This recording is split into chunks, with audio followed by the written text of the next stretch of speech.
ಎಲ್ಲರಿಗೂ ನಮಸ್ಕಾರಗಳು.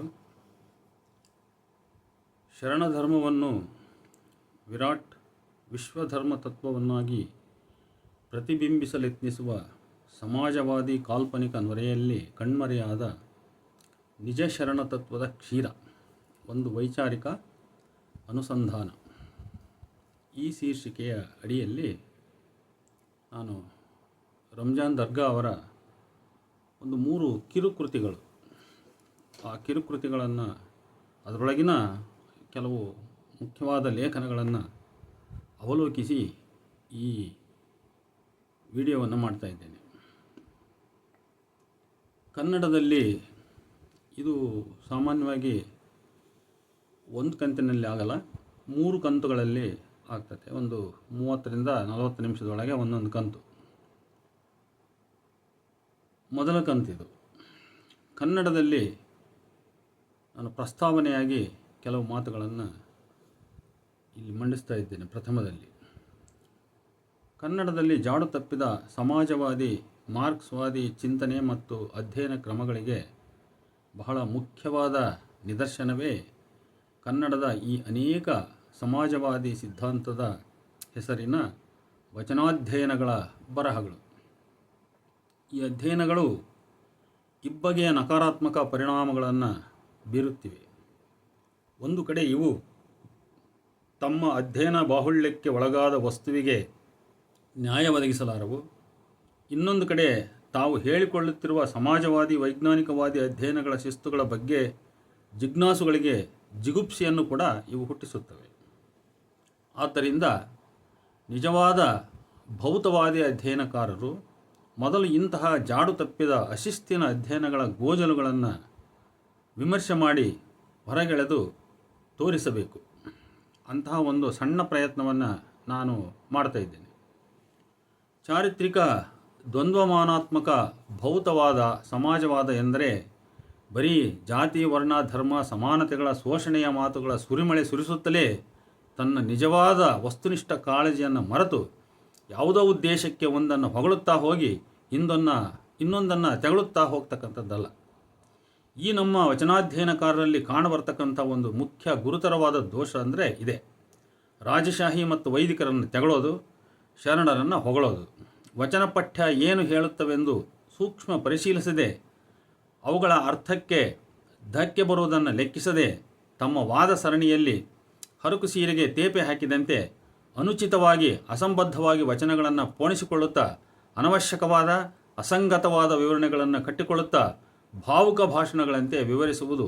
ಇಷ್ಟು ಬಿಟ್ಟರೆ ಇಡೀ ವಚನ ಪಠ್ಯಗಳನ್ನು ಅಖಂಡವಾಗಿ ಅಥವಾ ಕೆಲ ಬಿಡಿ ಆಯ್ದ ಪಠ್ಯಗಳನ್ನಾದರೂ ವಸ್ತುನಿಷ್ಠ ಅಧ್ಯಯನಕ್ಕೆ ಒಳಪಡಿಸಿ ಅವುಗಳ ಪ್ರಾಥಮಿಕ ಅರ್ಥ ಬಿಡಿಸುತ್ತಲೇ ಕೆಲವು ಪ್ರಾಥಮಿಕ ತತ್ವಗಳನ್ನಾದರೂ ವೈಜ್ಞಾನಿಕ ದ್ವಂದ್ವಮಾನಾತ್ಮಕ ಭೌತವಾದಿ ವಿಶ್ಲೇಷಣೆಯಿಂದ ಅವುಗಳ ಫಲಿತಗಳನ್ನು ಹೊರಹಾಕಿದ ನಿದರ್ಶನಗಳಂತೂ ನಾನು ನೋಡಿಲ್ಲ.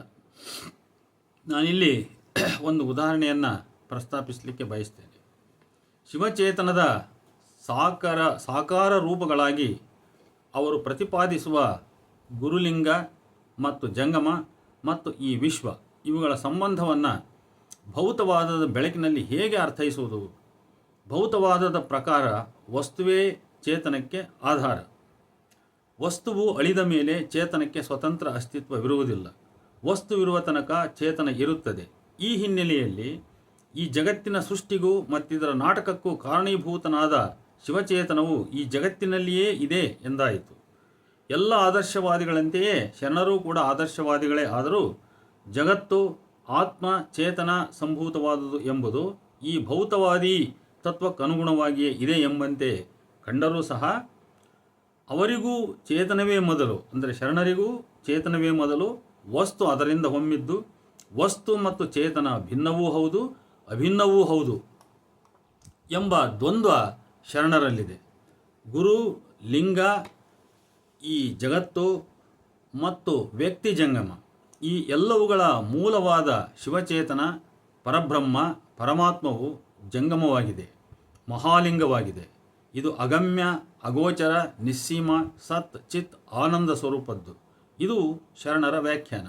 ಆದರೆ ಶರಣರ ತತ್ವಗಳ ಅಂತಿಮ ಪರಿಶೀಲನೆಯಲ್ಲಿ ಆ ಶಿವಚೇತನದ ಅವತಾರಿಯಾಗಿ ಉಳಿಯುವುದು ಜಂಗಮ ಮಾತ್ರ. ಈ ಜಂಗಮವೇ ಗುರು, ಲಿಂಗ, ವಿಶ್ವ ಎಲ್ಲದೂ ಆಗಿದೆ. ಈ ಜಂಗಮಕ್ಕಿರುವ ಇಬ್ಬಗೆಯ ಸಾಕಾರ ಮತ್ತು ನಿರಾಕಾರ ಎಂಬ ರೂಪಗಳಲ್ಲಿ ಭೌತವಾದಿ ದೃಷ್ಟಿಯಿಂದ ಯಾವುದು ಯಾವುದಕ್ಕೆ ಆಧಾರ ಎಂಬ ಪ್ರಾಥಮಿಕ ಪ್ರಶ್ನೆಗೆ ಉತ್ತರ ಹೇಳಿದ ಒಂದೇ ಒಂದು ಭೌತವಾದಿ ಬರಹ ನಾನು ನೋಡಿಲ್ಲ. ಇಲ್ಲಿ ಭೌತವಾದ ಕಂಡುಕೊಳ್ಳಬೇಕಾದ ಉತ್ತರ ಏನೆಂದರೆ, ಭೌತವಾದದ ಪ್ರಕಾರ ದೇವರ ಕಲ್ಪನೆಯೇ ಮನುಷ್ಯನ ಸೃಷ್ಟಿ, ದೇವರನ್ನು ಮನುಷ್ಯನೇ ಸೃಷ್ಟಿಸಿದ ಎಂಬಂತೆಯೇ ಆ ನಿರಾಕಾರ ಚೇತನವಾಚಿ ಜಂಗಮವನ್ನು ಈ ಸಾಕಾರ ಜಂಗಮನೇ ಕೃತಕವಾಗಿ ಸೃಷ್ಟಿಸಿದ. ಆ ಅಭೌತ ಜಂಗಮಕ್ಕೆ ಈ ಭೌತ ಗುರು ಜಂಗಮವೇ ಆಧಾರ. ಆದರೆ ಶರಣರ ಆದರ್ಶವಾದ ಪ್ರತಿಪಾದಿಸುವ ಸತ್ಯವು ಈ ಲೋಕವನ್ನು, ಇಲ್ಲಿನ ಧಾರ್ಮಿಕ ಜೀವನದ ಅಧಿಪತಿಗಳಾದ ಗುರುಲಿಂಗ ಜಂಗಮಗಳನ್ನು ಆ ಚೇತನವಾದ ಪರಮಾತ್ಮನೆಂಬ ಜಂಗಮನೇ ಸೃಷ್ಟಿಸಿದನು. ಆದ್ದರಿಂದ ಈ ಜಗತ್ತು ಶಿವಸಂಭೂತವಾದುದು. ಈ ಗುರುಜಂಗಮರು ಸಾಕ್ಷಾತ್ ಶಿವನ ಅವತಾರಿಗಳು. ಲಿಂಗವು ಶಿವಜಂಗಮದ ಸಾಕಾರ ರೂಪ. ಈ ಲಿಂಗದ ಬೃಹತ್ ರೂಪವಾದ ಮಹಾಲಿಂಗವೇ ಈ ಬ್ರಹ್ಮಾಂಡ ಅಥವಾ ಈ ಬ್ರಹ್ಮಾಂಡದೊಳಗಿನ ಶಿವ ಅಥವಾ ಪರಬ್ರಹ್ಮ. ಈ ರೀತಿಯ ವಿಚಾರವನ್ನು ಶರಣರ ಆದರ್ಶವಾದ ನಮಗೆ ಮಂಡಿಸ್ತದೆ. ಈ ಆಚಾರ್ಯ ಗುರುಜಂಗಮನು ತಾನು ಆ ಶಿವಚೇತನದ ಅವತಾರಿ ಎಂದು ಭಕ್ತರನ್ನು ನಂಬಿಸಿ ಭಕ್ತಲೋಕವನ್ನು ಗುರುಲಿಂಗ ದೀಕ್ಷೆಯ ಮೂಲಕ ತನ್ನೆಡೆಗೆ, ಅಂದರೆ ತನ್ನ ಒಂದೆಡೆ ಗುರುವಿಗೂ ಇನ್ನೊಂದೆಡೆ ಜಂಗಮಕ್ಕೂ ಬಂಧಿಸಿ ಭಕ್ತಿ ದಾಸೋಹದ ಮೂಲಕ ಭಕ್ತಲೋಕವನ್ನು ಶೋಷಿಸಿ ತಾನು ಬದುಕುವ ಏಕೈಕ ಉಪಾಧಿಯ ಸುತ್ತವೇ ಇಡೀ ಶರಣತತ್ವಗಳ ಸಾರವು ಸುತ್ತಿಕೊಂಡಿದೆ. ಇಲ್ಲಿನ ಭಕ್ತ, ಭೃತ್ಯ, ಪ್ರಸಾದ, ಪಾದೋದಕ, ಮಂತ್ರ ಎಲ್ಲವುಗಳ ಪರಿಶೀಲನೆಯ ಸಾರ ಒಂದೇ. ಈ ಸಾಕಾರ ಗುರುಜಂಗಮಕ್ಕೆ ಭಕ್ತಲೋಕವನ್ನು ಲಿಂಗದ ಮೂಲಕ ಬಂಧಿಸಿ ಗುರುವಿಗೆ ತನು, ಲಿಂಗಕ್ಕೆ ಮನ, ಜಂಗಮಕ್ಕೆ ಧನ ಎಂಬೀ ತ್ರಿವಿಧ ಸೇವೆಯ ಸಾರದ ಜಂಗಮ ದಾಸೋಹ ತತ್ವವನ್ನು ಬೋಧಿಸಿ ಇಡೀ ಭಕ್ತಲೋಕವನ್ನು ಶೋಷಣೆಗೆ ಗುರಿಪಡಿಸುವುದು. ಈ ಶೋಷಣೆಯ ಆಯಾಮವು ಬೇರೆಲ್ಲ ವಚನಗಳಿಗಿಂತ ಬಸವಣ್ಣ ಮತ್ತು ಚನ್ನಬಸವಣ್ಣನವರ ವಚನಗಳಲ್ಲಿ ಹೆಚ್ಚು ಸ್ಫುಟವಾಗಿ ಅಭಿವ್ಯಕ್ತಿಯನ್ನು ಪಡೆದಿವೆ. ಬಸವಣ್ಣನ ವಚನಗಳಲ್ಲಿ ಶಿವರೂಪತ್ರಯಗಳಲ್ಲಿ ಗುರು ಮತ್ತು ಲಿಂಗ ನಗಣ್ಯವಾಗಿ, ಕೊನೆಗೆ ಜಂಗಮ ಮತ್ತು ಜಂಗಮ ದಾಸೋಹ ಈ ಎರಡೇ ಶಿವಸಂಬಂಧವಾದ ತತ್ವಗಳಾಗಿ ಧಾರ್ಮಿಕ ಸಂಸ್ಥೆಗಳಾಗಿ ಉಳಿಯುತ್ತವೆ. ಕೊನೆಗೆ ದಾಸೋಹವೇ ಪ್ರಾಣಲಿಂಗ. ಬಸವಣ್ಣನ 1345ನೇ ವಚನ ಹೇಳ್ತದೆ, ಜೀವಾತ್ಮ ಮತ್ತು ಪರಮಾತ್ಮ ಅಭಿನ್ನ ಎಂಬ ಅದ್ವೈತದ ಅಂತರಂಗದ ಅರಿವಿನ ಬಹಿರ್ ಸಾಕ್ಷಾತ್ಕಾರವೇ ಜಂಗಮ ದಾಸೋಹ. 977ನೇ ವಚನ ಹೇಳ್ತದೆ, ದಾಸೋಹವು ಸೋಹಂಭಾವದಿಂದ ಬರುವ ಪುನರಪಿ ಜನನ, ಪುನರಪಿ ಮರಣವನ್ನು ತಪ್ಪಿಸಿ ಮೋಕ್ಷವನ್ನು ದೊರಕಿಸಿಕೊಡುವ ಉತ್ತಮ ಸಾಧನ ಎಂದೇಳಿ 834ನೆಯ ಬಸವಣ್ಣನ ವಚನ ಹೇಳ್ತದೆ. ಷಡುಸ್ಥಲದ ಸಮಗ್ರ ಸಾರವೇ ಜಂಗಮ ದಾಸೋಹದಲ್ಲಿದೆ ಎಂಬ ಚನ್ನಬಸವಣ್ಣನ ಉಪದೇಶವನ್ನು ಬಸವಣ್ಣನ 1319ನೇ ವಚನ ಹೇಳ್ತದೆ. ಹೀಗೆ ಇನ್ನೂ ಅನೇಕ ವಚನಗಳಲ್ಲಿ ಕಾಣುವಂತೆ ಶರಣರ ಪ್ರತಿಪಾದನೆಯ ಧರ್ಮದಲ್ಲಿ ಅತ್ಯುನ್ನತ ತತ್ವವಾಗಿ ಭಕ್ತನಿಗೆ ಸರ್ವವನ್ನೂ ಸಾಕ್ಷಾತ್ಕರಿಸುವ ಏಕೈಕ ಸಾಧನವೇ ಜಂಗಮ ದಾಸೋಹ ಎಂಬ ತಳ ಸಿಗುತ್ತದೆ. ಈ ಜಂಗಮ ದಾಸೋಹವು ಭೌತವಾದದ ದೃಷ್ಟಿಯಲ್ಲಿ ಭಕ್ತನನ್ನು ಜಂಗಮನು ಶೋಷಿಸುವ ಒಂದು ಧಾರ್ಮಿಕ ಕ್ರಿಯೆ ಎಂಬುದು ಬಹಳ ಸ್ಪಷ್ಟ. ಆದರೆ ಇದೇ ನಮ್ಮ ಕನ್ನಡದ ಸೋಕಾಲ್ಡ್ ಭೌತವಾದಿಗಳು ಜಂಗಮಕ್ಕೆ ಸಮಾಜದ ತೆರೆ ಎಳೆದು ಆ ದಾಸೋಹವನ್ನೇ ಸಮಾಜ ಸೇವೆ ಎಂದು ವ್ಯಾಖ್ಯಾನಿಸಿ ಕೃತಾರ್ಥರಾಗಿರುವರಲ್ಲ. ಇವರು ನಿಜವಾಗಿಯೂ ಕಾಯಕ ಜೀವಿಗಳ ಹಿತ ರಕ್ಷಿಸಿದರೋ, ಜಂಗಮದ ಪರ ವಕಾಲತ್ತು ಮಂಡಿಸಿ ಜಂಗಮವನ್ನು ಹಲವಾರು ದೂಷಣೆಗಳಿಂದ ಮತ್ತು ಅಪರಾಧಗಳಿಂದ ಮುಕ್ತಗೊಳಿಸಿದರು. ಶೋಷಕನಾದ ಜಂಗಮ ಸಮಾಜವಾಗಿ, ಜಗತ್ತಾಗಿ, ದೇವರಾಗಿ, ಸರ್ವಜನರ ಪೂಜ್ಯತೆಗೆ ಭಾಜನವಾಗಿ ಬಿಟ್ಟಿತು. ಇದೇನ ಮಾರ್ಕ್ಸ್ವಾದ ಅಂತ ನನ್ನ ಪ್ರಶ್ನೆ. ಆದ್ದರಿಂದ ಕನ್ನಡದ ವಚನ ಸಾಹಿತ್ಯಕ್ಕೆ ಸಂಪ್ರದಾಯವಾದಿ ಅಧ್ಯಯನಕಾರರಿಗಿಂತ ಹೆಚ್ಚು ಅಪಚಾರ ಈ ಭೌತವಾದಿ, ಸಮಾಜವಾದಿ, ಸಮತಾವಾದಿ ಚಿಂತಕರಿಂದಲೇ ಆಗಿದೆ ಎಂಬುದು ಇವರ ಲೇಖನಗಳ ಬರಹದ ಪರಿಶೀಲನೆಗಳು ನಮಗೆ ಮನವರಿಕೆ ಮಾಡಿಕೊಡುತ್ತವೆ.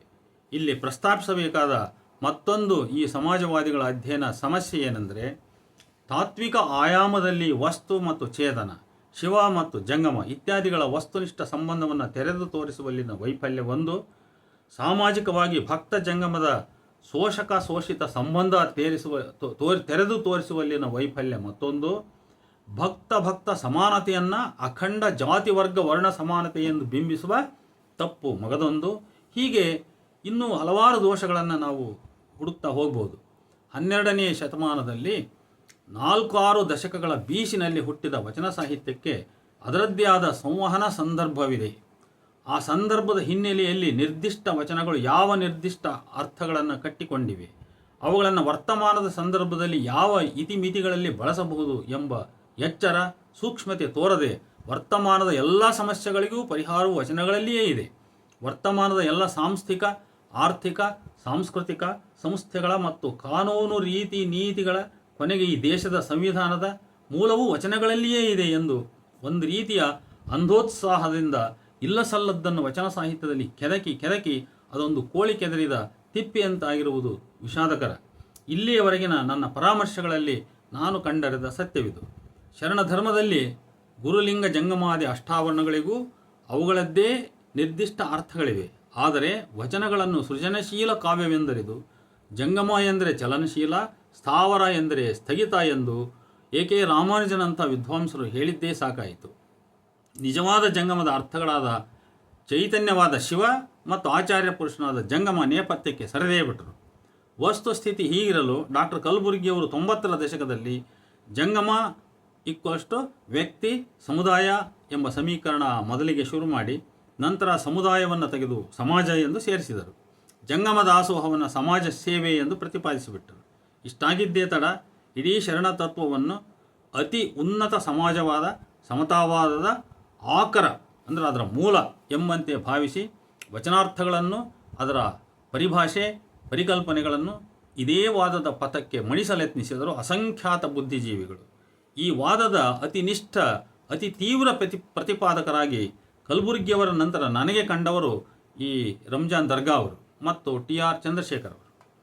ಶ್ರಮಿಕರಿಗೆ ನ್ಯಾಯ ಒದಗಿಸಿದ ಚಿಂತಕ ಕಾರ್ಲ್ ಮಾರ್ಕ್ಸನನ್ನು ಚೆನ್ನಾಗಿ ಓದಿಕೊಂಡ ಈ ವಿದ್ವಾಂಸರುಗಳೇ ಜಂಗಮ ಈಕ್ವಲ್ಸ್ಟು ಸಮಾಜ ಎಂಬ ಸೂತ್ರವನ್ನು ನಂಬಿ ನಿಜವಾದ ಶ್ರಮಿಕ ಈಕ್ವಲ್ಸ್ಟು ಕಾಯಕ ಜೀವಿಗಳ ನಿಜವಾದ ಶ್ರಮದ ಫಲವನ್ನು ದೇವರ ದಾನ ಎಂದು ಬಗೆದು ದಾಸೋಹವನ್ನು ಸಮಾಜ ಸೇವೆ ಎಂದು ತಿಳಿದು ಜಂಗಮ ದಾಸೋಹದ ಮೂಲಕ ನಡೆದ ಶ್ರಮಿಕರ ಶೋಷಣೆಯನ್ನೇ ಮರೆಮಾಚಿಬಿಟ್ಟರಲ್ಲ, ಇದು ಯಾವ ಮಾರ್ಕ್ಸ್ವಾದ?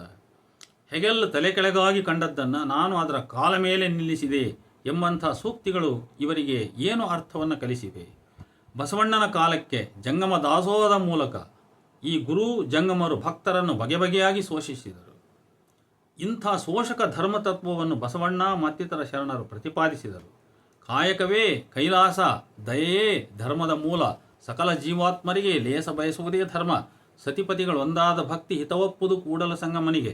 ಇಂತಹ ಹಲವಾರು ಮಾನವೀಯ ಮೌಲ್ಯ ನೀತಿ ಪಾಠಗಳನ್ನು ಬಿಟ್ಟರೆ, ಕೊಳಬೇಡದಂಥ ನೀತಿ ಪಾಠಗಳನ್ನು ಬಿಟ್ಟರೆ ಜಂಗಮ ಶ್ರೇಷ್ಠತೆ, ಜಂಗಮ ಭಕ್ತಿ, ಜಂಗಮ ಪ್ರೇಮ, ಭಕ್ತನ ಭೃತ್ಯಾಚಾರ, ಭವಿಭಕ್ತ ಭೇದ ಇತ್ಯಾದಿಗಳ ಪ್ರತಿಪಾದನೆಯಲ್ಲಿ ಈ ಧರ್ಮತತ್ವದ ಶೋಷಣ ಆಯಾಮವಿದೆ. ನಮ್ಮ ಸೋಕಾಲ್ಡ್ ಸಮಾಜಜೀವಿ ವಿದ್ವಾಂಸರು ಇದನ್ನು ಅರಿಯದೆ ಅಥವಾ ಅರಿದರೂ ಮರೆಯಾಗಿಸಿ ಶರಣತತ್ವವು ಮಾರ್ಕ್ಸ್ವಾದವನ್ನು ಮೀರಿದ್ದು ಅದಕ್ಕೂ ಮೂಲವಾದುದು ಎಂದು ಬಣ್ಣಿಸುವರಲ್ಲ. ವಿಶ್ವ ಮಾನವ ಹಕ್ಕುಗಳ ಮೂಲವು, ಭಾರತ ಸಂವಿಧಾನದ ಮೂಲವು, ಅಹಿಂದದ ಮೂಲವು, IPC ಸೆಕ್ಷನ್ಸ್ಗಳ ಮೂಲವು, ಮಹಿಳಾ ರಕ್ಷಣೆ, ಮಹಿಳಾ ಸಮಾನತೆ, ಸಾಕ್ಷರತೆ, ಪರಿಸರ ಸಂರಕ್ಷಣೆ ಈ ಎಲ್ಲವುಗಳ ಮೂಲವು ಶರಣತತ್ವದಲ್ಲಿದೆ. 12ನೇ ಶತಮಾನಕ್ಕೆ ಬಸವಾದಿ ಶರಣರು ಜಾತಿ, ವರ್ಗ, ವರ್ಣ ಅಸಮಾನತೆಯನ್ನು ಸಂಪೂರ್ಣ ತೊಡೆದು ಹಾಕಿಯೇ ಬಿಟ್ಟರು. ಹೀಗೆಲ್ಲ ಅವಾಸ್ತವವಾದ ನುಡಿಗಳನ್ನಾಡುವುದರ ಉದ್ದೇಶವೇನೋ ನರಿಯೆ.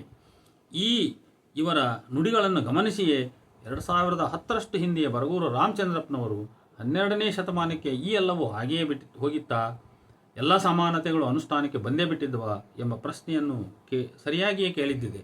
ಆದರೆ ಇದನ್ನೇ ದರ್ಗಾ ಅವರು ಬಾಲಿಶ ಅಂತ ಹೇಳಿ ಕರೆದಿದ್ದಾರೆ. ಶರಣ ಪ್ರತಿಪಾದಿತ ಧರ್ಮವು ಸಮತಾವಾದದ ಯಾವ ಲಕ್ಷಣವನ್ನು ಹೊಂದಿದೆ ಎಂದು ಹೇಳಲು ಸಾಧ್ಯವಿಲ್ಲ. ಮೊದಲಿಗೆ ಇದು ಇಡೀ ವಿಶ್ವದ ಮಾನವರೆಲ್ಲ ಸಮಾನರು ಎಂಬುದು ಒತ್ತಡ ಇರಲಿ, ಭಾರತದೊಳಗಿನ ಮಾನವರೆಲ್ಲರೂ ಸಮಾನರು ಎಂಬ ತತ್ವ ಇದಕ್ಕೆ ಹೊರಗು. ಕಾರಣ ಇದು ಮಾನವ ಸಮಾಜವನ್ನು ಭಕ್ತ ಎಂದು ಒಡೆದು ನೋಡಿ ಭಕ್ತರೊಳಗೆ ಭಕ್ತರು ಸಮಾನರೆಂದು ಮಾತ್ರ ಉಪದೇಶಿಸುತ್ತದೆ. ಆದರೆ ಇನ್ನೂ ಆಳಕ್ಕೆ ನಾವು ಇಳಿದು ನೋಡಿದಾಗ ಗುರು ಜಂಗಮರಿಗಿಂತ ಸಾಮಾನ್ಯ ಭಕ್ತ ಕೆಳಗಿನವನು. ಈ ಧರ್ಮ ಜಗದ ಒಡೆಯರಿಗೆ ಈ ಸಾಮಾನ್ಯ ಭಕ್ತನು ಭೃತ್ಯ ಸೇವೆಯನ್ನು ಮಾಡಬೇಕು. ಅವರಿಗೆ ಸರಿಸಮಾನವಾಗಿ ಎದುರಾಸನದಲ್ಲಿ ಕೂಡಬಾರದು. ಅವರು ಬಂದರೆ ವಾಹನವನ್ನೇರಿ ಹೋಗಬಾರದು, ಅವರಿಗೆ ಎದುರುತ್ತರ ಕೊಡಬಾರದು, ಅವರಲ್ಲಿ ಗುಣಾವಗುಣಗಳನ್ನು ಹುಡುಕಬಾರದು ಇತ್ಯಾದಿ ದಾಸ್ಯ ಭಾವನೆಯನ್ನು, ಕಿಂಕರ ಭಾವನೆಯ ನಡವಳಿಕೆಗಳನ್ನು ಬೋಧಿಸುತ್ತದೆ. ಇದಲ್ಲದೆ ಭಕ್ತನು ಭವಿಯ ಬಗ್ಗೆ ಅಸ್ಪೃಶ್ಯ ಭಾವನೆ ಹೊಂದಿ ಅವನೊಂದಿಗೆ ಯಾವ ರೀತಿಯ ಸಂಬಂಧ, ಒಡನಾಟ, ವ್ಯವಹಾರ, ಸಂಪರ್ಕ ಹೊಂದಿರಬಾರದೆಂದು ನಿಷೇಧ ಹೇರುತ್ತದೆ.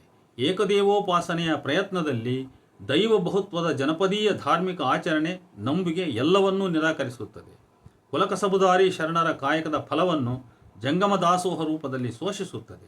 ಶೋಷಿತ ದಮನಿತ ವರ್ಗಗಳಿಗೆ ಧಾರ್ಮಿಕ ಸಂತೈಕೆಯಾಗಬೇಕಾಗಿದ್ದ ಈ ಧರ್ಮತತ್ವವು ಕಠಿಣ ಜಂಗಮ ಭಕ್ತಿಯನ್ನು ಹೇರುವ ಮೂಲಕ ಅಗ್ನಿ ಪರೀಕ್ಷೆಗೆ ಒಳಪಡಿಸುತ್ತದೆ.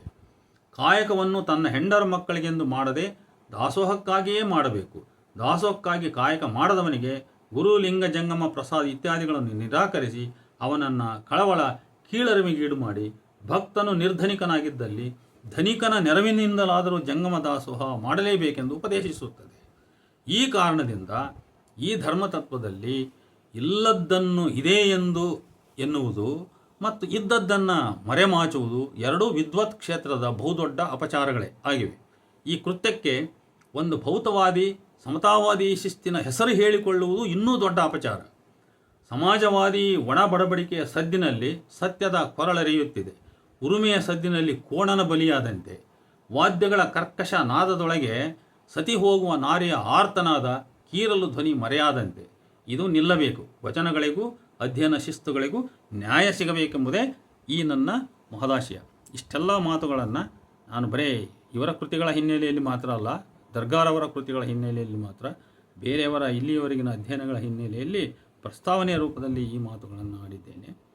ಇನ್ನು ಮುಂದೆ ದರ್ಗಾರವರ ವಿಷಯಕ್ಕೆ ಹೋಗುವ ಪೂರ್ವದಲ್ಲಿ ಮತ್ತೊಂದೆರಡು ಮಾತನ್ನು ಹೇಳುವುದು. ರಂಜಾನ್ ದರ್ಗಾ ಅವರ 3 ಕಿರುಕೃತಿಗಳ ಪರಾಮರ್ಶೆ. 1, ಬಸವ ಧರ್ಮದ ವಿಶ್ವ ಸಂದೇಶ. ಇದು 2007ರಲ್ಲಿ ಪ್ರಕಟವಾಗಿದ್ದು ಲೋಹಿಯಾ ಪ್ರಕಾಶನ, ಬಳ್ಳಾರಿ. 2ನೇದು ಬೆಳವಣಿಗೆ ನಿರಂತರ ಪ್ರಕ್ರಿಯೆ, ಒಂದು ಸಣ್ಣ ಲೇಖನ, ಅದು 2010 ಬಸವ ಸಂಪದ ಪ್ರಕಾಶನ, ಬೀದರ್. ಇದೆ ಬರಗೂರು ರಾಮಚಂದ್ರಪ್ಪನವರ ಲೇಖನಕ್ಕೆ ಪ್ರತಿಕ್ರಿಯೆಯಾಗಿ ಬರೆದದ್ದು. 3ನೇದು ಬಸವ ಧರ್ಮ ದರ್ಶನ, 2013 ಬಸವ ಧರ್ಮ ಪ್ರಕಾಶನ, ಗುಲ್ಬರ್ಗ. ಈ ಲೇಖಕರ ಬಸವ ಪ್ರಜ್ಞೆ ಎಂಬ ಕೃತಿಯನ್ನು ನಾನು ಒಂದು 3 ತಿಂಗಳ ಹಿಂದೆ ವಿಮರ್ಶೆ ಮಾಡಿದ್ದಾಗಿದೆ. ನಂತರ ಮತ್ತೆ ಅವರವೇ ಈ ಹೆಸರಿಸಿದ ಕೃತಿಗಳು ನನಗೆ ದೊರಕಿದವು. ಈ ಮುನ್ನ ಡಾಕ್ಟರ್ ಎಂ ಕಲಬುರ್ಗಿಯವರ ಕಡಬಡ್ಡಿಯ ಕೊಡಲಾಗದು, ಕಾಯಕ ಸಿದ್ಧಾಂತದ ಆಯಾಮಗಳು ಎಂಬಿತ್ಯಾದಿ ಲೇಖನಗಳನ್ನು ಓದಿ ವಿಮರ್ಶಿಸಿದ್ದ ನನಗೆ ಈ 3ನ್ನು ಓದಲಾಗಿ ಡಾಕ್ಟರ್ ಕಲಬುರ್ಗಿಯವರು ಯತ್ನಿಸಿದ ಶರಣಧರ್ಮ ತತ್ವದ ಸಾಮಾಜೀಕರಣದ ದಟ್ಟ ಛಾಯೆ ಈ ಕೃತಿಗಳ ಮೇಲಾಗಿರುವುದು ಕಂಡುದಲ್ಲದೆ, ಅವರ ಸಾಮಾಜೀಕರಣ ಮತ್ತು ವಿಶ್ವೀಕರಣದ ಪ್ರಯತ್ನಗಳು ರಂಜಾನ್ ದರ್ಗಾ ಅವರಲ್ಲಿ ಕೆಲವೆಡೆ ಚರ್ವಿತ ಚರ್ವಣ ಎನ್ನುವಂಥ ವಾದ ವ್ಯಾಖ್ಯಾನಗಳೊಂದಿಗೆಯೂ ಹೆಚ್ಚು ವಿಸ್ತೃತವಾಗಿ ಶರಣಧರ್ಮವನ್ನು ವಿಶ್ವಮಾನವ ಧರ್ಮದ ಮಟ್ಟಕ್ಕೇರಿಸುವ ಪ್ರಯತ್ನ, ಒಂದು ಸರ್ವ ಪ್ರಯತ್ನವನ್ನು ದರ್ಗಾ ಅವರು ತೀವ್ರ ಶ್ರದ್ಧೆ ಮತ್ತು ತೀವ್ರ ಹಠದಿಂದ ಮಾಡಿರುವುದು ನನಗೆ ಇಲ್ಲಿ ಕಂಡುಬಂದಿತು. ವಚನ ಸಾಹಿತ್ಯವನ್ನು ಆಧರಿಸಿದ ತಮ್ಮ ಚರ್ಚೆಯುದ್ದಕ್ಕೂ ಭಿನ್ನ ವಚನ ಸಂದೇಶಗಳನ್ನು ಸಮಾಜವಾದಿ, ಸಮತಾವಾದಿ, ಪರಿಸರವಾದಿ ದೃಷ್ಟಿಯಿಂದ ಗ್ರಹಿಸುತ್ತಾ ವಚನಗಳ ತತ್ವ, ಪರಿಕಲ್ಪನೆ, ಪರಿಭಾಷೆಗಳಿಗೆ ವಿಶ್ವದ ಆಯಾಮವನ್ನು ಕಲ್ಪಿಸುವ ಮತ್ತು ಆ ಧರ್ಮತತ್ವದಂತೆ ಎಲ್ಲ ಜನರು ಬದುಕಿದರೆ ಆಧುನಿಕ ವಿಶ್ವ ಎದುರಿಸುತ್ತಿರುವ ಇಂದಿನ ಅನೇಕ ಜ್ವಲಂತ ಸಮಸ್ಯೆಗಳಿಗೆ, ಬಿಕ್ಕಟ್ಟುಗಳಿಗೆ ಪರಿಹಾರವನ್ನು ಕಂಡುಕೊಂಡು ಸುಖ, ಶಾಂತಿ, ನೆಮ್ಮದಿ, ಐಕ್ಯತೆ, ಆರ್ಥಿಕ, ಸಾಮಾಜಿಕ ಸಮಾನತೆ ಇವೆಲ್ಲವುಗಳನ್ನು ಹೊಂದಿ ಜೀವಿಸಬಹುದು. ಅಂತಹ ಮಹತ್ತರ ಸಂದೇಶ ವಚನಗಳಲ್ಲಿ, ಅದರಲ್ಲಿಯೂ ಬಸವಣ್ಣನವರ ಧರ್ಮೋಪದೇಶಗಳಲ್ಲಿ ಅಡಗಿದೆ. ಅಂಥ ವಚನಗಳನ್ನು ಓದಿ ಅರಿತು ಆ ಜೀವನ ಮೌಲ್ಯ ತತ್ವಗಳನ್ನು ಅಳವಡಿಸಿಕೊಳ್ಳಿರಿ ಎಂಬಂತಹ ಸಂದೇಶವನ್ನು ಇಂದಿನ ಸಮಾಜಕ್ಕೆ ರವಾನಿಸುವುದು ರಂಜಾನ್ ದರ್ಗಾರವರ ಘನವಾದ ಉದ್ದೇಶ ಅಂತ ಕಾಣುತ್ತದೆ. ಈ ಉದ್ದೇಶ ಕಳಕಳಿ ಒಳ್ಳೆಯದೆಂದು ನಾವು ಒಪ್ಪಬಹುದು. ಆದರೆ ಅವರು ಡಾಕ್ಟರ್ ಕಲಬುರ್ಗಿಯವರಂತೆಯೇ ವಚನ ಪ್ರತಿಪಾದಿತ ಲಿಂಗಾಯತ ವೀರಶೈವ ಧರ್ಮತತ್ವಕ್ಕೆ, ಪದ ಪರಿಕಲ್ಪನೆಗಳಿಗೆ ಅನೇಕ ಕಡೆ ಸಲ್ಲದ ವಿಪರೀತಾರ್ಥಗಳನ್ನು, ಕೆಲವೆಡೆ ವಿರೂಪಾರ್ಥಗಳನ್ನು ಆರೋಪಿಸಿರ್ತಕ್ಕಂಥದ್ದು ಸಮಂಜಸವಾದ್ದಲ್ಲ. ಪ್ರಸ್ತುತ ನನ್ನ ಪ್ರಯತ್ನ ಅವರ ಮೇಲಿನ 3 ಕೃತಿಗಳಲ್ಲಿನ ತಾತ್ವಿಕ ಪ್ರಮೇಯಗಳನ್ನು, ವ್ಯಾಖ್ಯಾನಗಳನ್ನು, ಅಸಮಂಜಸವಾದ ತರ್ಕ, ವಿಪರೀತಾರ್ಥ, ವಿರೂಪಾರ್ಥಗಳ ಮೇಲೆ ವಿಶೇಷವಾದ ಗಮನವನ್ನು ಹರಿಸಿ ವಿಶ್ಲೇಷಿಸಿ ವಿಮರ್ಶೆ ಮಾಡ್ತಕ್ಕಂಥದ್ದು. ಈ ನನ್ನ ಪ್ರಯೋಗವು 2 ಭಿನ್ನ ದೃಷ್ಟಿಗಳ, ಭಿನ್ನಾಭಿಪ್ರಾಯಗಳ ಅನುಸಂಧಾನ ಅಂತ ನಾವು ಅನ್ಕೋಬಹುದು. ಅಲ್ಲಿ ದರ್ಗಾರವರ ಅಭಿಪ್ರಾಯ ಅಥವಾ ದೃಷ್ಟಿ ಧೋರಣೆ ಬೇರೆ ಇರ್ಬೋದು, ಅಥವಾ ಅವರು ಅಪ್ರೋಚ್ ಬೇರೆ ಇರ್ಬೋದು, ನಮ್ಮ ಅಪ್ರೋಚ್ ಬೇರೆ ಇರ್ಬೋದು. ಎರಡರ ಒಂದು ಮುಖಾಮುಖಿ ಅಂತ ತಿಳಿಯಬಹುದು. ಈಗಾಗಲೇ ಕರ್ನಾಟಕದಲ್ಲಿ ವಚನ ಸಾಹಿತ್ಯ ಮತ್ತು ಲಿಂಗಾಯತ ವೀರಶೈವ ಧರ್ಮ ಕುರಿತಂತೆ ಸಾರ್ವಜನಿಕರಲ್ಲಿಯೂ ಪ್ರಾಜ್ಞರಲ್ಲಿಯೂ ಮಠಗಳ ನಡುವೆಯೂ ಸಂಘಟಕರು ಸಮಾಜದ ನಾಯಕರುಗಳ ಮಧ್ಯೆಯೂ ಸಾಕಷ್ಟು ಭಿನ್ನಾಭಿಪ್ರಾಯಗಳು ಭುಗಿಲೆದ್ದಿವೆ. ಆಮೇಲೆ ವಾದ ಪ್ರತಿವಾದಗಳು ಕೂಡ ನಡೀತಾ ಇವೆ. ಇಂಥ ಸಂದರ್ಭದಲ್ಲಿ ಚರ್ಚೆ ಆರಂಭದಲ್ಲಿ ನಾನು ಈ ಕೆಳಗಿನಂತೆ ಕೆಲವು ವಿಷಯಗಳನ್ನು ಸ್ಪಷ್ಟಪಡಿಸ್ತೀನಿ. ಮೊದಲನೇದಾಗಿ ನನ್ನ ಈ ಪ್ರಯತ್ನ ಯಾವ ಗುಂಪು ಪಕ್ಷದ ಪರವಾಗಿರದೆ, ಯಾವ ಪೂರ್ವಗ್ರಹಗಳಿಲ್ಲದ ಸತ್ಯದ ಅನ್ವೇಷಣೆಯ ಮಹತ್ವಾಕಾಂಕ್ಷೆಯುಳ್ಳದ್ದು. ವಚನ ಸಾಹಿತ್ಯಕ್ಕೆ ಶರಣರ ತಾತ್ವಿಕ ಪ್ರತಿಪಾದನೆಗೆ ನ್ಯಾಯ ಸಿಗುವಂತೆ ವಚನಾಧ್ಯಯನಗಳು ವಸ್ತುನಿಷ್ಠವಾಗಿ ನಡೆಯಬೇಕು. ವಿಶ್ಲೇಷಕರ ಅಧ್ಯಯನಕಾರರ ದೃಷ್ಟಿ ಧೋರಣೆ ಅಥವಾ ಉದ್ದೇಶವನ್ನು ವಚನ ಸಾಹಿತ್ಯದ ಮೇಲೆ ಹೇರಿಯೋ ಅಥವಾ ಯಾವುದೇ ಜಾತಿ ವರ್ಗ ತಾತ್ವಿಕ ಗುಂಪುಗಳ ಪರ ಅಥವಾ ವಿರೋಧ ಭಾವನೆಗಳನ್ನು ಹಿನ್ನೆಲೆಯಾಗಿಟ್ಟುಕೊಂಡು ವಚನ ಸಾಹಿತ್ಯವನ್ನು ವಿಶ್ಲೇಷಿಸಿ ವಸ್ತುನಿಷ್ಠ ಅರ್ಥಗಳನ್ನು ತೆರೆದು ತೋರಿಸದೆ ಅವುಗಳನ್ನು ಮರೆಮಾಚಿ ತಮ್ಮದೇ ಪೂರ್ವಗ್ರಹಗಳ ನೆರಳಲ್ಲಿ ವಚನಾರ್ಥಗಳನ್ನು ತಮ್ಮ ಉದ್ದೇಶಿತ ವಾದ ಸಿದ್ಧಾಂತ ತರ್ಕದ ಬೆಳವಣಿಗೆಗೆ ತಕ್ಕಂತೆ ಮನಸೋ ಇಚ್ಛೆ ಬಳಸಿಕೊಳ್ಳಬಾರದು. ಶರಣರ ನಿಲುವಿನ ವಸ್ತುನಿಷ್ಠ ಅನಾವರಣಕ್ಕೆ ಪಠ್ಯ ಕೇಂದ್ರಿತ ಮತ್ತು ವಚನಗಳು ಸೃಷ್ಟಿಯಾದ ಚಾರಿತ್ರಿಕ ಮತ್ತು ವಚನಕಾರರ ವೈಯಕ್ತಿಕ ಸಂವಹನ ಸಂದರ್ಭ, ಅಂದರೆ the historical and individual context of communication by the time vachanas created. ಇದನ್ನು ಅಂದರೆ ವಚನಗಳ ಸೃಷ್ಟಿಯಾದ ಚಾರಿತ್ರಿಕ ಸಂದರ್ಭ ಮತ್ತು ವಚನಕಾರರ ವೈಯಕ್ತಿಕ ಸಂದರ್ಭ, ಕಮ್ಯುನಿಕೇಷನ್ ಸಂದರ್ಭ, ಇದನ್ನು ಪರಿಗಣಿಸಿದ ಅಧ್ಯಯನಕ್ಕೆ ಮಹತ್ವ ಕೊಡಬೇಕು. ಈ ಉದ್ದೇಶದಿಂದ ನಾನು ನನಗೂ ಹಿರಿಯರ ಪ್ರಾಜ್ಞರ ಅನುಭವಿ ಪಂಡಿತರ ಅಧ್ಯಯನಗಳನ್ನು ಕುತೂಹಲ ಮತ್ತು ಬೌದ್ಧಿಕ ಜಿಜ್ಞಾಸೆಯಿಂದ ಹೊಸ ಆಯಾಮಗಳನ್ನರಿಯುವ ಹಂಬಲದಿಂದ ಈ ಯತ್ನಕ್ಕೆ ಕೈ ಹಾಕಿರುವೆ. ನನ್ನ ಈ ಯತ್ನದ ಬೌದ್ಧಿಕ ಭಾವನಾತ್ಮಕ ಅನುಸಂಧಾನ ನೀಡುವ ಯಾರೇ ಸಹೃದಯರು ತಮ್ಮ ಮೂಸೆಯಿಂದ ನನ್ನ ಈ ಪ್ರಯತ್ನಗಳನ್ನು ವಿಮರ್ಶಿಸಿದಲ್ಲಿ ನಾನು ಅವರಿಗೆ ಕೃತಜ್ಞನಾಗಿದ್ದೇನೆ. ವರ್ತಮಾನದ ಸಮಕಾಲೀನ ಸಂದರ್ಭದ ಸಾಮಾಜಿಕ ರಾಜಕೀಯ ಆರ್ಥಿಕ ಬಿಕ್ಕಟ್ಟುಗಳಿಗೆ ಪರಿಹಾರ ಕಂಡುಕೊಳ್ಳುವ ಯತ್ನದಲ್ಲಿ ವಚನ ಸಾಹಿತ್ಯವನ್ನು ಅನುಸಂಧಾನಿಸಿದಾಗ ಮತ್ತು ಇದನ್ನು ಸಂಪೂರ್ಣ ವೈದಿಕ ವಿರೋಧಿ ನೆಲೆಯಲ್ಲಿಟ್ಟು ನೋಡಲೆತ್ನಿಸಿದಾಗ ಆ ಸಾಹಿತ್ಯದ ಹೃದಯ ಭಾಗದ ನಿಜಸಾರ ದರ್ಶನವಾಗದೆ ಅಧ್ಯಯನದ ಕಾರಣ, ಉದ್ದೇಶ ಮತ್ತು ಸಮಕಾಲೀನ ಸಮಸ್ಯೆಗಳು ಇವುಗಳ ಕರಿನೆರಳಿನ ಪ್ರತಿಬಿಂಬವೇ ಆ ವಚನ ಸಾಹಿತ್ಯದಲ್ಲಿ ಕಾಣತೊಡಗುತ್ತದೆ.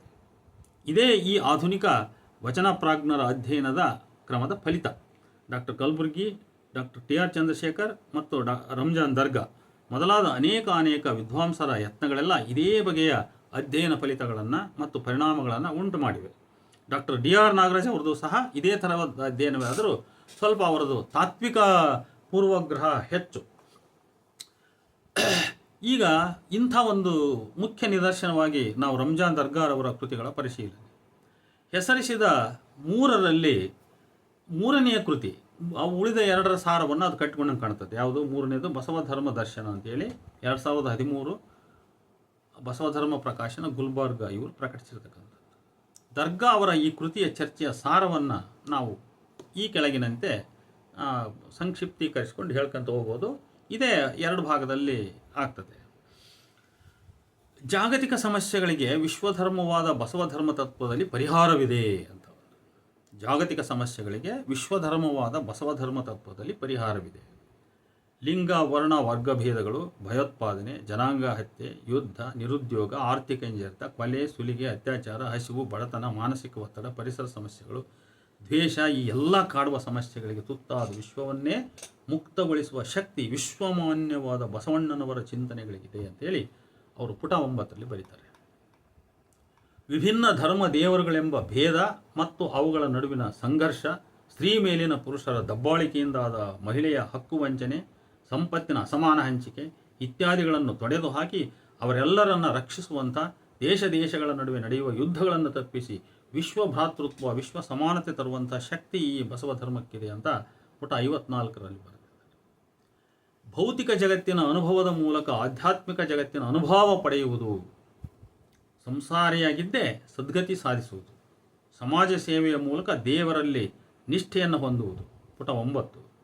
ಸಕಲ ಜೀವಿಗಳ ಬಗ್ಗೆ ಕಾಳಜಿ, ಪರಿಸರ ಸಮತೋಲನ, ದೇಶ, ಭಾಷೆ, ಜಾತಿ, ಧರ್ಮ, ಜನಾಂಗಗಳ ಮಧ್ಯೆ ಮಾನವೀಯ ಸಂಬಂಧಗಳನ್ನು ಬೆಳೆಸೋದು, ಒಬ್ಬನೇ ದೇವರು, ಒಂದೇ ವಿಶ್ವ, ಒಂದೇ ಮಾನವ ಜನಾಂಗ ಎಂಬ ಸತ್ಯವನ್ನು ಸಾರುವುದು ಲಿಂಗವಂತ ಧರ್ಮ ಬಸವ ಧರ್ಮದ ಗುರಿ ಅಂತೇಳಿ ಪುಟ 10ರಲ್ಲಿ ಬರೀತಾರೆ.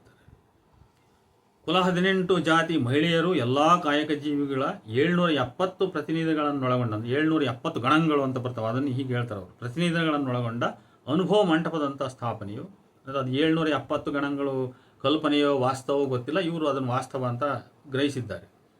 12ನೇ ಶತಮಾನಕ್ಕೂ ಮೊದಲು ಜಗತ್ತಿನ ಯಾವ ಮೂಲೆಯಲ್ಲೂ ಆಗಿರದಂಥ ಒಂದು ಅದ್ವಿತೀಯವಾದ ಪ್ರಯೋಗವಿದು ಅಂತೇಳಿ ಅವರು ಪುಟ 10ರಲ್ಲಿ ಬರೆದಿದ್ದಾರೆ.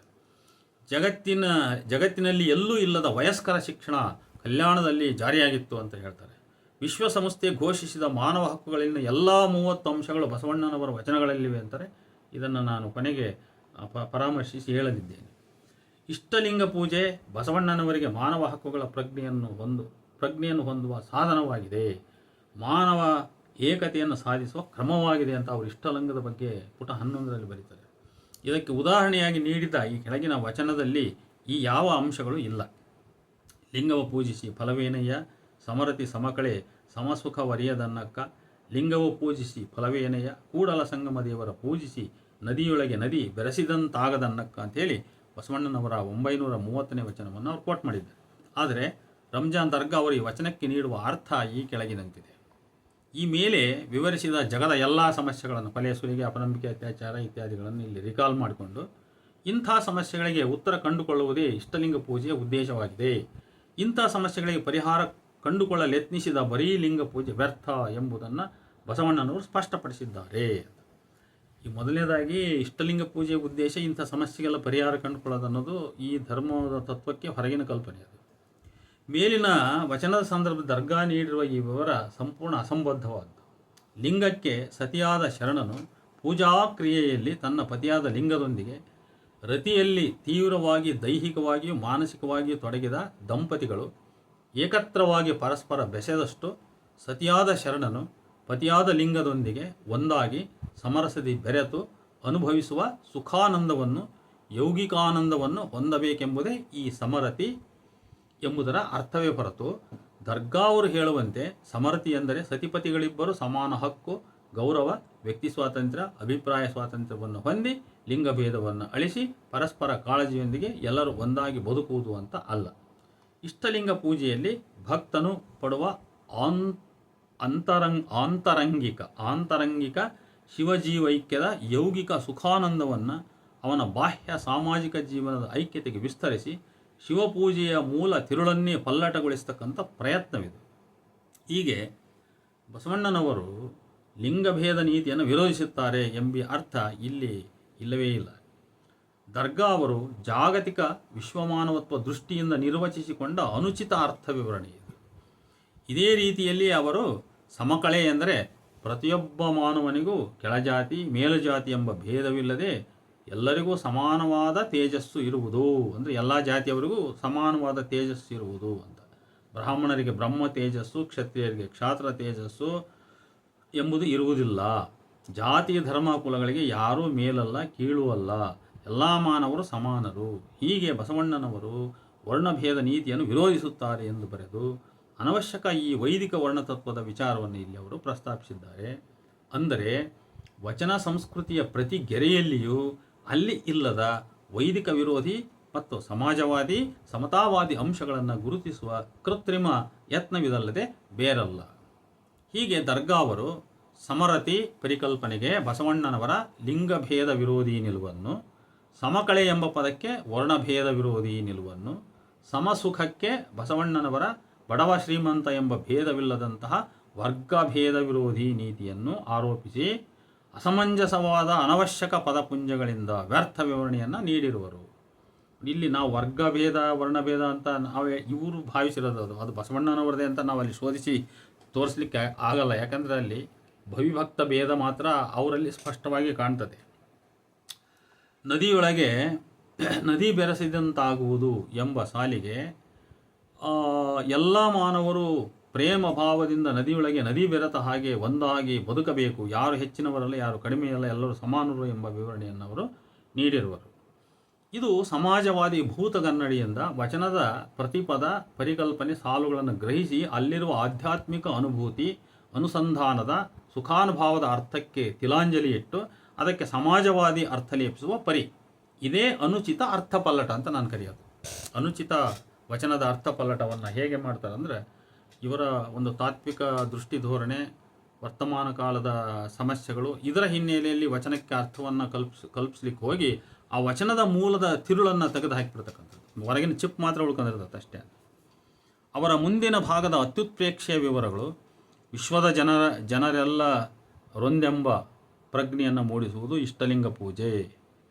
ಇಷ್ಟಲಿಂಗ ಪೂಜೆ ಇಡೀ ವಿಶ್ವದ ಜನರೆಲ್ಲ ಒಂದು ಅನ್ನೋ ಭಾವನೆಯನ್ನು ಮೂಡಿಸ್ತತಿ. ಈ ಭಾವನೆ ಇಲ್ಲದ ಇಷ್ಟಲಿಂಗ ಪೂಜೆ ವ್ಯರ್ಥ. ಸಮೈಕ್ಯತಾ ಭಾವದಿಂದ ವಿಶ್ವದಲ್ಲಿ ಶೋಷಣೆ ಇರುವುದಿಲ್ಲ, ಯುದ್ಧಗಳಿರುವುದಿಲ್ಲ ಅಂತ ಪುಟ 12ರಲ್ಲಿ ಬರೀತಾರೆ ಅವರು. ಅಂದರೆ ಪರೋಕ್ಷವಾಗಿ ಬರೀ ಲಿಂಗ ಪೂಜೆಯನ್ನೇ ಮಾಡ್ತಾ ಎಲ್ಲ ಕುಬ್ಜ ಭಾವನೆಗಳನ್ನು ಒಳಗಿಟ್ಕೊಂಡವರಿಗೆ ಇವರು ಪರೋಕ್ಷವಾದ ನೀತಿಯನ್ನು ಹೇಳ್ತಾ ಇದ್ದಾರೇನೋ ಅಂತ ನನಗನ್ನಿಸ್ತೈತಿದ್ದು. ಈ ವಚನದ ನಿಜಾರ್ಥವೇನೆಂದರೆ, ಪೂಜಾ ಕ್ರಿಯೆಯಲ್ಲಿ ಸತಿಭಾವದ ಭಕ್ತನು ಪರಮಪುರುಷನೊಂದಿಗೆ ಸಮರಸದಿ ಬೆರೆತು ಅನುಭವಿಸುವ ರತಿಸುಖಾನಂದ ಯೌಗಿಕಾನುಸಂಧಾನ ಅಂದರೆ ಶಿವನೊಂದಿಗೆ ಯೌಗಿಕವಾಗಿ ಮುಖಾಮುಖಿ ಆಗ್ತಕ್ಕಂಥದ್ರ ಅನುಭವ ಈ ವಚನದ ಅರ್ಥ. ಈ ವಚನದಲ್ಲಿ ಬಸವಣ್ಣನವರು ಲಿಂಗವನ್ನು ಪೂಜಿಸಲೇಬಾರದೆಂದು ಎನ್ನುವುದಿಲ್ಲ, ಆದರೆ ಲಿಂಗ ಪೂಜೆ ಹೇಗೆ ಮಾಡಿದರೆ ಫಲಕಾರಿ ಎಂಬ ಮಾರ್ಗದರ್ಶನ ನೀಡುತ್ತಾರೆ. ಭಕ್ತನು ಲಿಂಗ ಪೂಜೆಯಲ್ಲಿ ತಾನು ಸತಿ, ತನಗೆ ಲಿಂಗವು ಪತಿ ಎಂದು ಭಾವಿಸಿ, ಭಕ್ತ ಸಮರತಿ ಅಂದರೆ ದಂಪತಿಗಳು ಪರಸ್ಪರ ಕೂಡಿಕೊಂಡಾಗ ಸಮರತಿ ಸಮಕಾಮ ಸುಖ ಅನುಭವಿಸುವಂತೆ, ಸಮಕಳೆ ಅಂದರೆ ಪರಸ್ಪರ ಸಮಸೌಂದರ್ಯ ಮೆರಗಿನ ಅನುಭವ ಹೊಂದುವಂತೆ, ಒಂದು ನದಿ ಇನ್ನೊಂದರಲ್ಲಿ ಕೂಡಿ ಅಭಿನ್ನವಾಗಿ ಬೆರೆತು ಹೋಗುವಂತೆಯೇ ಭಕ್ತನ ಶಿವಪೂಜೆಯಲ್ಲಿ ತಲ್ಲೀನನಾಗಿ ತಾನು ಶಿವನಲ್ಲಿ ಸಂಪೂರ್ಣ ಅಭಿನ್ನವಾಗಿ ಬೆರೆತು ಹೋಗಬೇಕು, ಕರಗಿ ಹೋಗಬೇಕು, ಅರ್ಥಾತ್ ತಾನೇ ಶಿವ ಆಗಿಬಿಡಬೇಕು. ಹೀಗೆ ಪೂಜಿಸದಿದ್ದರೆ ಅಂತಹ ಪೂಜೆ ಫಲಕಾರಿಯಲ್ಲ ಅಂತ ಈ ವಚನದ ಮುಖಾಂತರ ಬಸವಣ್ಣನವರು ಉಪದೇಶವನ್ನು ನೀಡ್ತಾ ಇದ್ದಾರೆ. ಇಷ್ಟಲಿಂಗ ಪೂಜೆ ಭಕ್ತದೇಹಿಕನಾದ ಹೃದಯ ಗುಹಾರೂಢನಾದ ಭಕ್ತನ ಅಂತರಂಗವಾಸಿಯಾದ ಶಿವಚೇತನದ ಬಾಹ್ಯ ಕುರುಹೇ ಇಷ್ಟಲಿಂಗ. ಇದು ಪ್ರಾಣಲಿಂಗದ ಆತ್ಮಲಿಂಗದ ಕುರುಹು. ಆ ಶಿವಚೇತನವು ಈ ಬ್ರಹ್ಮಾಂಡ ಸ್ವರೂಪದ್ದು, ಜಂಗಮ ಸ್ವರೂಪದ್ದು ಹೌದು. ಇಂಥ ಶಿವಚೇತನದೊಂದಿಗೆ ಮಾನಸಿಕವಾಗಿ ಕಾಲ್ಪನಿಕವಾದ ಯೌಗಿಕಾನಂದ ರತಿಸುಖಾನಂದ ಹೊಂದುತ್ತಾ ತಾನೂ ಶಿವನು ಅಭಿನ್ನ ಎಂಬ ಅದ್ವೈತ ಭಾವ ಶಿವಜ್ಞಾನ ಬೆಳೆಸಿ ಬಲಿಸಿಕೊಳ್ಳುವ ಆ ಯೌಗಿಕ ಕ್ರಿಯೆಯಲ್ಲಿ ನಿತ್ಯವೂ ಸಮರತಿ ಸಮಕಳೆ ಸುಖಾನಂದ ಹೊಂದುವ ನಿತ್ಯ ಕ್ರಿಯೆಯೇ ಇಷ್ಟಲಿಂಗ ಪೂಜೆಯ ತಿರುಳು. ಇದರಲ್ಲಿ ಯಾವುದೇ ಸಮತಾವಾದದ ಅಂಶಗಳು ಇಲ್ಲಿ ಇಲ್ಲ. ಅದನ್ನು ದರ್ಗಾರವರು ಕೃತಕವಾಗಿ ಕಲ್ಪಿಸಿ ಇದರ ಮೇಲೆ ಇಷ್ಟಲಿಂಗ ಪೂಜೆಯ ಮೇಲೆ ಆರೋಪಿಸ್ತಾ ಇದ್ದಾರೆ. ಬಸವಣ್ಣನವರು ನೈಸರ್ಗಿಕ ಸಂಪನ್ಮೂಲಗಳ ಸದ್ಬಳಕೆಯೊಂದಿಗೆ ಸಮಾನತೆಯಿಂದ ಕೂಡಿದ ಸುಂದರ ಸಮಾಜವನ್ನು ನಿರ್ಮಿಸಿದರು. ಇಂಥ ಒಂದು ಸಮಾಜ ಮಧ್ಯಯುಗದ ಅದ್ವಿತೀಯ ಸಮಾಜವಾಗಿತ್ತು ಅಂತೇಳಿ 12ನೇ ಪುಟದಲ್ಲಿ ಬರೀತಾರೆ. ಇಂಥ ಅವಲೋಕನಗಳೇ ವಚನ ಸಾಹಿತ್ಯಕ್ಕೆ ಪರಕೀಯ ಅಂತ ಅನ್ನಿಸ್ತವೆ. ಇನ್ನು ಬಸವಣ್ಣನವರನ್ನು ಅತಿಯಾಗಿ ಹೊಗಳ್ತಕ್ಕಂಥದ್ದು, ಮಹಾನ್ ಅಂತ ಹೇಳ್ಬಿಟ್ಟು ಅವರೊಬ್ಬ ಮಹಾನ್ ಮಾನವತಾವಾದಿ, ಬಸವಣ್ಣನವರ ಬಗ್ಗೆ ಗೌರವ ಇರಲಿ, ಆದರೆ ಅದನ್ನು ಹೆಚ್ಚು ಅನುಚಿತವಾಗಿ ಹೊಗಳ್ತಾ ಹೋದಾಗ ಬಸವಣ್ಣನವರ ವ್ಯಕ್ತಿತ್ವಕ್ಕೆ ನಾವು ಏನೋ ಹೆಚ್ಚಿನದನ್ನು ತಂದುಕೊಟ್ವಿ ಅಂತ ಅನಿಸಲ್ಲ. ಆದ್ದರಿಂದ ಅದು ಅತಿ ಹೊಗಳ್ತಕ್ಕಂಥದ್ದು ಸರಿಯಲ್ಲ. ಮಹಾನ್ ಮಾನವತಾವಾದಿ, ಮಹಾನ್ ಆಡಳಿತಗಾರ, ಮಹಾನ್ ಸಾಮಾಜಿಕ ಮನೋವಿಜ್ಞಾನಿ, ಮಹಾನ್ ಅರ್ಥಶಾಸ್ತ್ರಜ್ಞ, ಮಹಾನ್ ಸಾಹಿತಿ, ಮಹಾನ್ ಭಾಷಾ ಪಂಡಿತ, ಮಹಾನ್ ಸರ್ವರಂಗಗಳ ಜ್ಞಾನಿ, ಮಹಾನ್ ದಾರ್ಶನಿಕ, ಹೀಗೆ ಪುಟ 13ರಲ್ಲಿ ಕಾಯಕ ಮತ್ತು ಕಾಯಕ ತತ್ವ ಕುರಿತು ಮಾನವ ಸಂಪನ್ಮೂಲ ಮತ್ತು ನೈಸರ್ಗಿಕ ಸಂಪನ್ಮೂಲಗಳ ಯೋಗ್ಯ ಬಳಕೆಯಿಂದ ಜನೋಪಯೋಗಿ ವಸ್ತುಗಳನ್ನು ಉತ್ಪಾದನೆ ಮಾಡುವುದೇ ಕಾಯಕ ತತ್ವ ಅಂತ ಪುಟ 13ರಲ್ಲಿ ಬರೀತಾರೆ. ಸಕಲ ಜೀವಾತ್ಮರಿಗೆ ಲೇಸನ್ನೇ ಬಯಸುತ್ತಾ ಬದುಕನ್ನು ಹೆಚ್ಚು ಸುಂದರಗೊಳಿಸುವ ಉತ್ಪಾದನಾ ಕ್ರಿಯೆ ಕಾಯಕ. ನೈಸರ್ಗಿಕ ಸಮತೋಲನಕ್ಕೆ ಹಾನಿ ಮಾಡದಂತೆ ನಮ್ಮ ಕಾಯಕವಿರಬೇಕು. ಸತ್ಯಶುದ್ಧವಾದುದನ್ನು ಉತ್ಪಾದಿಸಬೇಕು, ಇದೇ ಕಾಯಕ ಪ್ರಜ್ಞೆ. ಹೀಗೆ ಇವರು ಪರಿಸರ ವಿಚಾರಗಳನ್ನೆಲ್ಲ ಇಲ್ಲಿ ಧರ್ಮದೊಳಗೆ ಅದನ್ನು ಒಂಥರ ಹಗ್ಗ ವಸ್ತಂಗೆ ನಾರುಗಳನ್ನು ಹೆಂಗೆ ಸೇರಿಸಿ ವಸಿತಾರಲ್ಲ, ಹಂಗೆ ಬೇರೆ ಧಾರ್ಮಿಕ ಪರಿಧಿಯ ಆಚೆಗಿನ ವಿಷಯಗಳನ್ನು, ಆಧುನಿಕ ವಿಚಾರಗಳನ್ನೆಲ್ಲ ಸೇರಿಸಿ ಹಿಂಗೆ ಹೊಸಿತಾ ಅವರ ವೈಚಾರಿಕತೆಯನ್ನು ಹೊಸಿತಾ ಹೋಗ್ತಾರೆ. ನಿಸರ್ಗದಲ್ಲಿನ ಸೂರ್ಯ, ಚಂದ್ರ, ಭೂಮಿ, ನದಿ, ಹಳ್ಳ ಕೊಳ್ಳ, ಸಮುದ್ರ, ಆಕಾಶ, ನಕ್ಷತ್ರ, ಮೋಡ ಎಲ್ಲವೂ ತಮ್ಮ ಕಾಯಕ ಮತ್ತು ದಾಸೋಹದಲ್ಲಿ ನಿರತವಾಗಿವೆ ಎಂಬುದೇ ದರ್ಗಾ ಅವರು ಹೇಳುವ ನಿಸರ್ಗ ತತ್ವ. ಬಹಳ ಒಳ್ಳೆಯ ದೊಡ್ಡ ಅನ್ವೇಷಣೆಯನ್ನು ಅವರು ನಮಗೆ ಕೊಟ್ಟಿದ್ದಾರೆ. ಬೆಳಕು ಕೊಡುವುದು ಸೂರ್ಯನ ಕಾಯಕ, ಬೆಳದಿಂಗಳಿರುವುದು ಚಂದ್ರನ ಕಾಯಕ, ಹೊಳೆಯುವುದು ತಾರೆಗಳ ಕಾಯಕ, ಸೃಷ್ಟಿಕ್ರಿಯೆ ಭೂಮಿಯ ಕಾಯಕ, ಜೀವಜಾಲದ ಕೊಂಡಿಗಳಾಗುವುದು ಪಶುಪಕ್ಷಿಗಳ ಕಾಯಕ, ಪರಾಗಸ್ಪರ್ಶ ಕೀಟಗಳ ಕಾಯಕ. ಈ ಎಲ್ಲವುಗಳ ಕಾಯಕದ ಪರಿಣಾಮ ದಾಸೋಹ ರೂಪದಲ್ಲಿ ನಮಗೆ ಸಿಗುತ್ತದೆ. ಹೀಗೆ ನಿಸರ್ಗದಲ್ಲೆಲ್ಲ ಕಾಯಕ ಮತ್ತು ದಾಸೋಹವೇ ತುಂಬಿದೆ. ನಿಸರ್ಗದ ಭಾಗವಾದ ಮಾನವ ಈ ಕಾಯಕ ಮತ್ತು ದಾಸೋಹ ಬಿಟ್ಟು ಬದುಕುವಂತಿಲ್ಲ ಎನ್ನುತ್ತದೆ ಬಸವಧರ್ಮ ಅಂತೇಳಿ ಪುಟ 28ರಲ್ಲಿ ಬರೆದಿದ್ದಾರೆ. ಇದೊಂದು ಅದ್ಭುತವಾದ ಆವಿಷ್ಕಾರ ಅನ್ನೋದೇ ಬೇರೆ ದಾರಿ ಇಲ್ಲ. ಈ ವಿವರಣೆಯ ಮಧ್ಯೆ ರಂಜಾನ್ ದರ್ಗಾ ಅವರು ನೀಡುವ ಒಂದು ವಾಕ್ಯ ಅವರದೇ ಸಿದ್ಧಾಂತಕ್ಕೆ ಸ್ವಯಂ ವೈರುಧ್ಯವೆನಿಸುತ್ತದೆ. ಕಾಯಕವಿಲ್ಲದಿದ್ದರೆ ಇಡೀ ಲೋಕ ನಿಷ್ಕ್ರಿಯವಾಗುವುದರಿಂದ ಗುರು, ಲಿಂಗ ಮತ್ತು ಜಂಗಮರು ಆಧಾರವಿಲ್ಲದಂತಾಗುತ್ತಾರೆ ಅಂತ ಪುಟ 29ರಲ್ಲಿ ಬರೆದಿದ್ದಾರೆ. ಇದನ್ನು ಹೇಗೆ ನಂಬೋದು ಅನ್ನೋದು ಪ್ರಶ್ನೆ. ಕಾಯಕವೆಂಬ ಶ್ರಮಕ್ಕೂ ಇದರ ಶ್ರಮಕ್ರಿಯೆಗೀಡಾಗುವ ನೈಸರ್ಗಿಕ ಸಂಪನ್ಮೂಲಗಳಿಗೂ ಕಾಯಕ ಜೀವಿಗೆ ದಾನವಾಗಿಯೇ ನೀಡುವ ಈ ಶಿವರೂಪತ್ರಯಗಳಾದ ಗುರುಲಿಂಗ ಜಂಗಮರು ಹೇಗೆ ಆಧಾರವಿಲ್ಲದಂತಾಗುವರು ಅಂತ ನನ್ನ ಪ್ರಶ್ನೆ.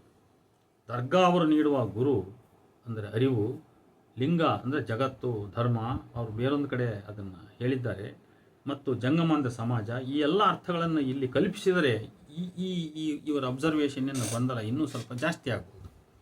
ಈ ಹಿನ್ನೆಲೆಯಲ್ಲಿ ಈ ಕೆಳಗಿನ ಒಂದು ವಚನ ಬಹಳ ವಿಶಿಷ್ಟವಾಗಿದೆ.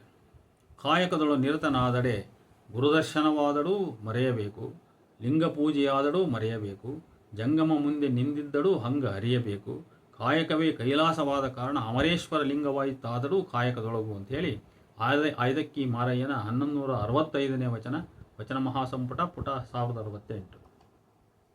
ಮಾರಯ್ಯ ಗುರುಲಿಂಗ ಜಂಗಮರನ್ನು ಅವಹೇಳನ ಮಾಡಲೆಂದಲ್ಲ, ಸಕಲ ಜೀವಾತ್ಮರ ರಕ್ಷಣೆಗೆ ಕಾಯಕ ಎಷ್ಟೊಂದು ಮಹತ್ವದ್ದಾಗಿದೆ ಎಂಬುದನ್ನು ತಿಳಿಸಲೋಸುಗ ಅವರು ಈ ವಾದವನ್ನು ಮಂಡಿಸಿದ್ದಾರೆಂದು ದರ್ಗಾ ಬರೆದಿದ್ದಾರೆ ಪುಟ 29. ಈ ವಚನ ಸ್ಪಷ್ಟವಾಗಿ ಕಾಯಕವನ್ನು ಶೋಷಕ ಜಂಗಮದ ದಾಸೋಹಕ್ಕಧೀನಪಡಿಸಿದ್ದನ್ನು ಪ್ರತಿರೋಧಿಸುವಂತಿದೆ. ಇದು ನನ್ನ ಪ್ರಕಾರ. ಯಾಕೆಂದರೆ ಬಸವಣ್ಣ ಕಾಯಕವನ್ನು ದಾಸೋಹಕ್ಕೆ ಅಧೀನಪಡಿಸಿದರು. ಅಂದರೆ ಹೆಂಡರ ಮಕ್ಕಳಿಗೆ ಮಾಡಿದ್ದು ಕಾಯಕವಲ್ಲ, ದಾಸೋಹಕ್ಕೆ ಮಾಡಿದ್ದು ಮಾತ್ರ ಕಾಯಕ ಅಂತ. ಆದರೆ ಆಯ್ದಕ್ಕಿ ಮಾರಯ್ಯನಂಥವರು ಇದನ್ನು ಸ್ವಲ್ಪ ವೈಚಾರಿಕವಾಗಿ ಪ್ರತಿರೋಧಿಸಿ ಕಾಯಕದೊಳಗೆ ಎಲ್ಲವೂ ಇದೆ, ಗುರು, ಲಿಂಗ, ಜಂಗಮ ಸರ್ವವೂ ಅಲ್ಲಿದೆ ಅಂತ ಹೇಳಿದಂತೆ ನನಗೆ ಕಾಣಿಸುತ್ತದೆ. ಗುರುಲಿಂಗ ಜಂಗಮ ಈ ಮೂರೂ ಶಿವನೇ, ಮನುಷ್ಯನೂ ಸೇರಿ ಜಗದ ಸರ್ವಯಂತ್ರದ ಕಾಯಕಗಳು ಮತ್ತವುಗಳ ಉತ್ಪಾದನೆಯ ಒಡೆಯರು, ಅದಕ್ಕೆ ಬೇಕಾದ ಕಚ್ಚಾ ವಸ್ತುಗಳು ಮತ್ತು ಅದರಿಂದ ನಡೆಯುವ ಒಟ್ಟು ಉತ್ಪಾದನಾ ಕ್ರಿಯೆ ಮತ್ತು ಉತ್ಪಾದಿತ ವಸ್ತು ಇವೆಲ್ಲವುಗಳ ಒಡೆಯ ಶಿವ. ಹೀಗಿರಲು ಶಿವರೂಪತ್ರಯಗಳಾದ ಅವರೇಕೆ ಅಂದರೆ ಗುರು, ಜಂಗಮ ಅವರೇಕೆ ಆಧಾರವಿಲ್ಲದಂತಾಗುವರು? ಅದನ್ನು ಕ್ರಿಯೆಗೊಳಿಸಿದವರು ಕೂಡ ಅವರೇ. ಆದ್ದರಿಂದ ಅವರೇನೇ ತಮ್ಮ ಕೈಯಿಂದ ತಮ್ಮ ಸ್ವಂತ ಹತ್ಯೆಯನ್ನು ಅವರು ಹೇಗೆ ಮಾಡಿಕೊಳ್ತಾರೆ? ಆದ್ದರಿಂದ ದರ್ಗಾರವರ ಮೇಲಿನ ಆ ಒಂದು ಅಬ್ಸರ್ವೇಷನ್ ಅದು ಸ್ವಯಂ ವೈರುಧ್ಯ ಅಂತ ನನಗನ್ನಿಸ್ತದೆ. ಕಾಯಕವಿಲ್ಲದಿದ್ದರೆ ಇಡೀ ಲೋಕ ನಿಷ್ಕ್ರಿಯವಾಗುವುದರಿಂದ ಗುರು, ಲಿಂಗ ಮತ್ತು ಜಂಗಮರು ಆಧಾರವಿಲ್ಲದಂತಾಗುವರು ಅಂತಕ್ಕಂಥದ್ದು ಒಂದು ಸ್ವಯಂ ವೈರುಧ್ಯ ಅಂತ ಅನ್ನಿಸ್ತದೆ. ಕೊನೆಯದಾಗಿ ಮೇಲಿನ ವಚನ ಕುರಿತು ಕಾಯಕ ಪರಿಣಾಮವು ಗುರುಲಿಂಗ ಜಂಗಮಕ್ಕಾಗಿಯೇ ಇದೆ ಎಂಬ ಸೂಕ್ಷ್ಮತೆಯನ್ನು ಈ ವಚನ ಹೊಂದಿದೆ ಅಂತ ಅವರು ಪುಟ 29ರಲ್ಲಿ ಬರೆದಿದ್ದಾರೆ ಎಂಬ ರಂಜಾನ್ ದರ್ಗಾ ಅವರ ಅವಲೋಕನ ಇದು ನಿರಾಧಾರ. ಇದು ಈ ವಚನದ ಯಾವ ಸಾಲು ಈ ಅರ್ಥ ಸೂಚನೆಯನ್ನು ಹೊಂದಿಲ್ಲ. ಕಾಯಕದಲ್ಲಿ ನಿರತನಾದವನಿಗೆ ಗುರುಲಿಂಗ ಜಂಗಮಗಳೆಲ್ಲ ನಗಣ್ಯ, ಕಾಯಕವೇ ಆ ಎಲ್ಲವನ್ನೂ ಒಳಗೊಂಡ ಕೈಲಾಸವೇ ಆಗಿರುವ ಕಾರಣ.